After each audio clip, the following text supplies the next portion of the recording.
Hi, I'm Christina DeCurtis. I'm Christina Candio. We're co-founders of the Real Market team. We're here today virtually with Tasso Pardalis of PN Lawyers, and this is Real Talk.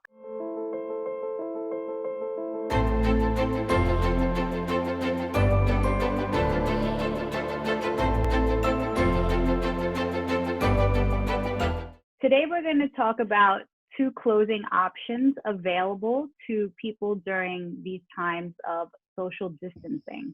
So I understand that there's escrow closings and then there's virtual closings. There are escrow closings and there are virtual closings.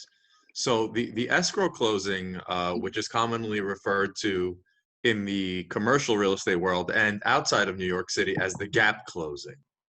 In this format of closing, which we're seeing more of obviously now with the crisis, the participants, the attorneys, the buyers, the sellers, they utilize the service of a third party that acts as an escrow agent, so that all of the parties do not have to physically attend the closing. That escrow agent can be a title company or an attorney who holds documents in escrow and finances in escrow, or some sort of intermediary. Each party to the transaction signs and notarizes their documents separately, whether that's through DocuSign or physically, and then they deliver those documents to the third-party escrow agent.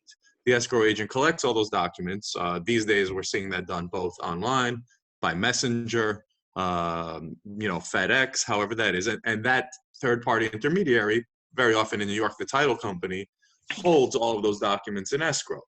Once all of the signed documents have been held in escrow, and once the funds have been delivered to the escrow agent, and once all of the closing conditions are met, then the transaction formally closes, and that party will release the money to the seller and release the deeds and the documents to the buyer. And so you have the escrow closing at that juncture. Okay. And so what would the difference be with the virtual closing? In a virtual closing, there's basically no gap, and the parties don't utilize a third-party escrow agent. They'll utilize technology and electronic means to DocuSign everything and to exchange funds. And that can happen, again, over the course of one day or at a closing, whether that's virtually or with some people in person.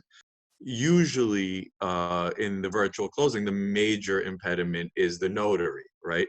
Because it's hard to have a virtual closing under normal circumstances because the notary has to witness, whoever's signing the document signing live.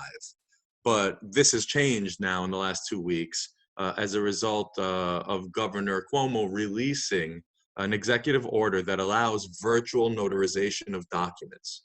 And what that order says is that under New York law, we are authorized to perform notaries using audio-video technology, so long as the following conditions are met. One, the person seeking the notary must present valid photo ID to the notary during the video conference. So you can't have a video conference and then the person emails the notary their ID afterwards or before the video conference. There must be a live video conference, and the person must present the ID, on the screen. Here is my ID, and the notary can then notarize the document. The second is that the video conference must allow for direct interaction between the person and the notary. They must be able to speak and see each other. And the person must affirmatively represent that he or she is physically in New York. You're going to physically confirm or on the screen that you are physically present in the state of New York for that notarization. And once that's all done, then you can e-notarize the document, basically. I've been recommending people use Zoom because you can actually record. You can record the person presenting you the ID, and then you can keep it as proof. That way, if anybody says, no, I never signed it, you have that video recording. The last question that I would have for you is, when these were approved, was there a timeline by which you could utilize these two types of closings? I think for e-notary, it lasts through April 18th, and they'll probably renew it. I think they just did it to see where we were going to land by then. Do you predict that these will actually still be used once we are allowed to go back to the old way that closings were performed? I would love to see it continue. I think it should be the natural course. I think there's even better ways to do it other than just holding the license up on the screen. There's technology that can verify that it's a valid license for the notary. And so it would be wonderful if they would extend it, but there's no talk of it continuing yet. I guess we'll have to revisit that when we're back to normal. Thank you so much. This was very Uh, helpful. I know that this is a question on many people's minds who are in contract right now, Yeah. whether they be buyer or seller. And until next time, everyone, that's Real Talk.